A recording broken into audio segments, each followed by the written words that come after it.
Yes, good morning dear students. तो आज मैं आपके लिए लेकर आया हूँ 10th क्लास की third poem A tiger in the जू के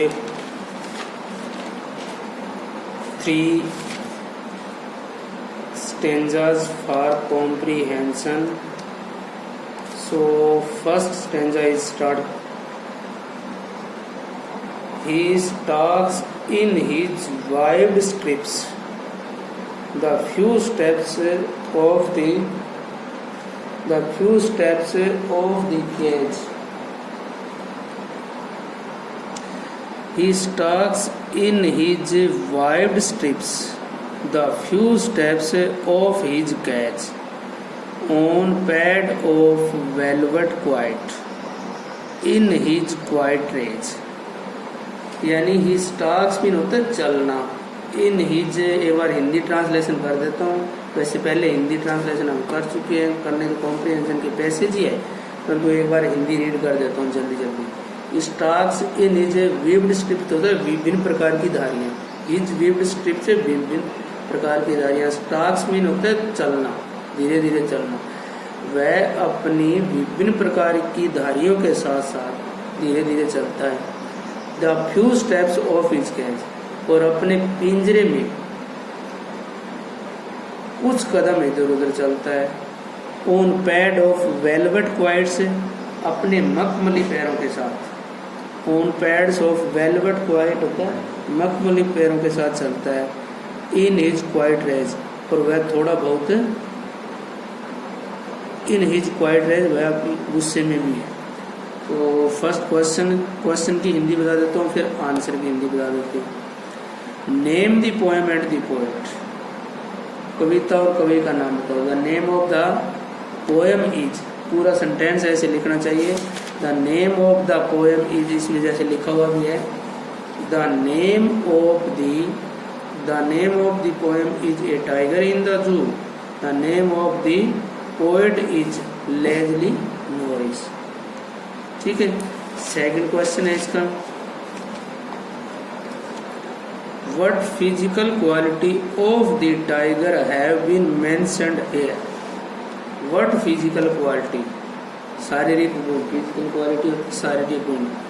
किस प्रकार का शारीरिक गुण ऑफ द टाइगर, बाघ का, हैव बीन मेंशन्ड हियर, यहाँ पर बाघ का किस प्रकार का शारीरिक गुण प्रदर्शित किया गया है। बाघ का यानी कौन सा गुण बताया गया है। इसमें आंसर में है इसका,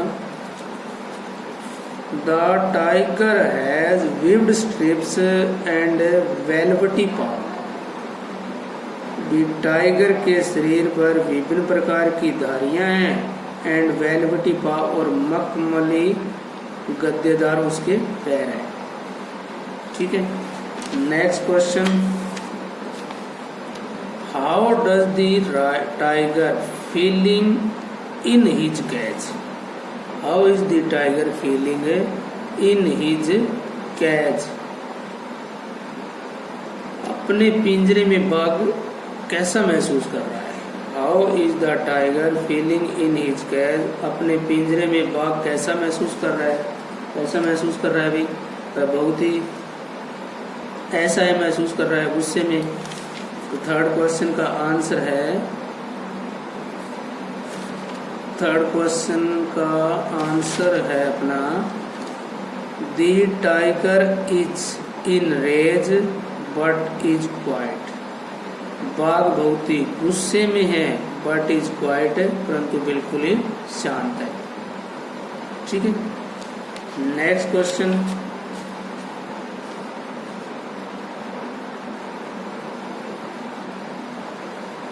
Fourth question, what shows that the tiger's cage is very small? What shows that the tiger's cage is very small? किस बात से पता चलता है कि, what shows, किस बात से पता चलता है कि टाइगर का पिंजरा जो है ना वो बहुत ही छोटा है।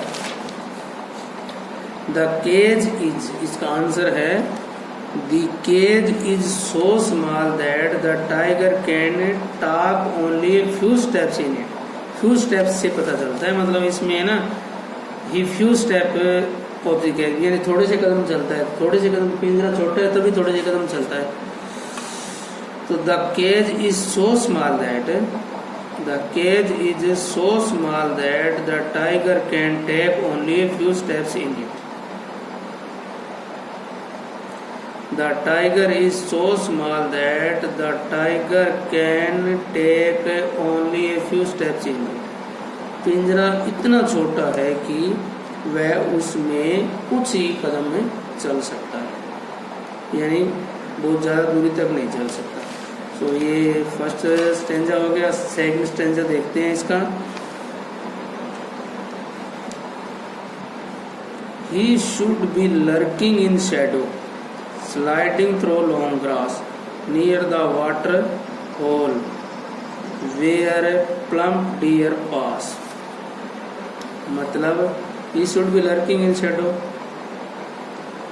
उसे तो क्या है, छाया में घात लगाकर बैठा हुआ होना चाहिए, यानी शिकार के, अपने शिकार को मारने से पहले ना शेर जो है घात लगाकर ऐसे छुप कर बैठ जाता है और एकदम से आता है, घात लगाकर आक्रमण करना बोलते हैं उसको.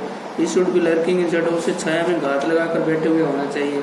स्लाइडिंग थ्रू लॉन्ग ग्रास, और लंबे लंबे घास में से धीरे धीरे आगे सरकना चाहिए. स्लाइडिंग में धीरे धीरे सरकना, थ्रू लॉन्ग ग्रास, लंबे लंबे घास में से धीरे धीरे आगे सरकना चाहिए. नियर द वाटर होल, और पास में ही, और वो बैठा हुआ कहाँ होना चाहिए, नियर द वाटर होल, और पानी के गड्ढे के निकट उसको बैठे हुए होना चाहिए. नियर द वाटर होल, और पानी के गड्ढे के निकट उसको बैठे हुए होना चाहिए. वेयर प्लम्प डियर पास, जहाँ से मोटे मोटे हिरणों का झुंड उसके पास से गुजरता हो. ठीक है, पानी के नज़दीक से गुजरना चाहिए जहाँ से मोटे मोटे हिरणों का झुंड पास से गुजरता हो. अब क्वेश्चन आंसर इसके. Who does he in the stanza refer to? Who does he in the stanza refer to? इस स्टेंजे में, इन पंक्तियों में बोल सकते हैं भी ही किसके लिए प्रयुक्त हुआ है. ही तो लाइन के लिए प्रयुक्त हुआ है, लाइन के लिए. He is refer to, he is refer for a line, ऐसे भी लिख सकते हैं. He is the word he here refer to a tiger who has been locked.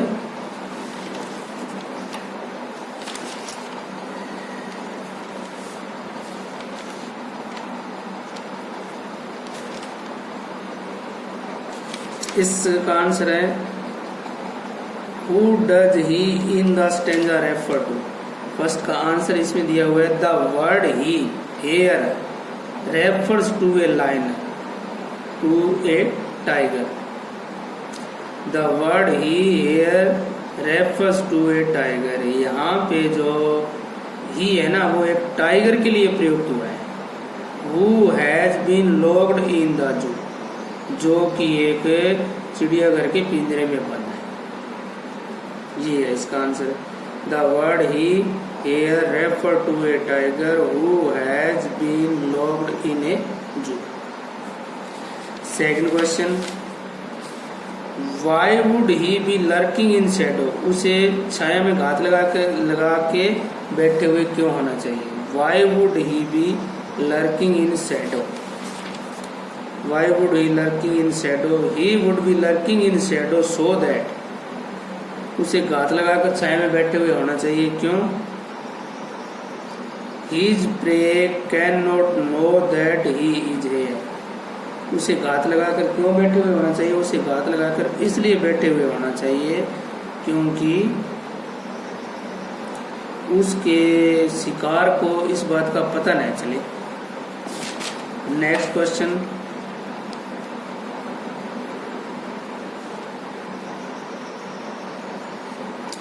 What does he hope to find there? वह क्या खोज करने की, किसकी तलाश में बैठा है. What does he hope to find there? वह वहाँ पे किसकी तलाश में बैठा हुआ है, किसकी तलाश में बैठा हुआ है. इसका आंसर है he hope to find there a plump deer. उसे आशा है कि यहाँ पे एक हिरणों का झुंड आएगा। He hope to find there a plump deer. उसे उम्मीद है कि उसे आशा है कि यहाँ पे एक पानी के निकट हिरणों का बड़ा सा झुंड आएगा। Next stanza.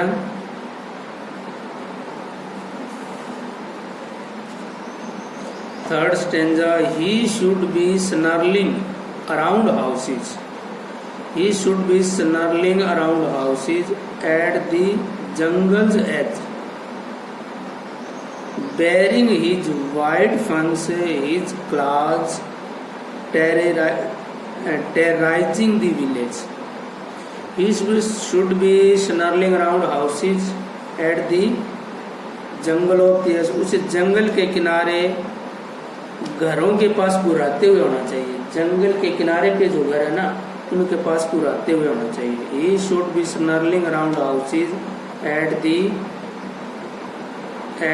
jungle edge. उसे घरों के पास, जंगल के किनारे पे जो घर है ना, वहाँ पे बुराते हुए होना चाहिए। Bearing his white fangs, his claws, terrorizing the village. और उनके white fangs जो है,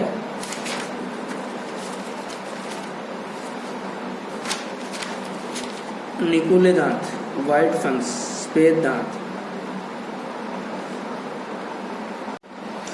yes, he should be snarling around houses at the edge, at the jungle's edge. उसे जंगल के किनारे पर स्थित घरों के पास बुराते हुए होना चाहिए। Bearing his white fangs, his claws, जहाँ पे क्या करता हुआ होना चाहिए, वहाँ पर अपने फंक्स होते हैं निकूले, अपने सफेद निकूले दांतों को दिखाते हुए, हिज क्लाज, और अपने पंजों को दिखाते हुए, उसे वहाँ पे अपने निकूले दांतों को दिखाते हुए और अपने पंजों को दिखाते हुए होना चाहिए। और ये देख कर क्या है, टेरराइजिंग द विलेज, और जिनको देख कर गाँव वालों को के डर में भय व्याप्त हो जाए। अब question answer, why do you think he should be snarling? Why do you think he should be snarling around houses? Why do you think he should be snarling around houses? आप ऐसा क्यों सोचते हो कि शेर को घरों के निकट बुराते हुए होना चाहिए? इसका आंसर है, he is snarling around to get at some domestic animal for the food. He is snarling around, भी उसे घर के निकट बुराते हुए क्यों होना चाहिए? To get some domestic animal, कुछ पालतू जानवर जो है ना, उसे अपने भोजन के लिए मिल जाए। He is snarling around to get at some domestic animal for his food. ठीक है, नेक्स्ट क्वेश्चन है इसका,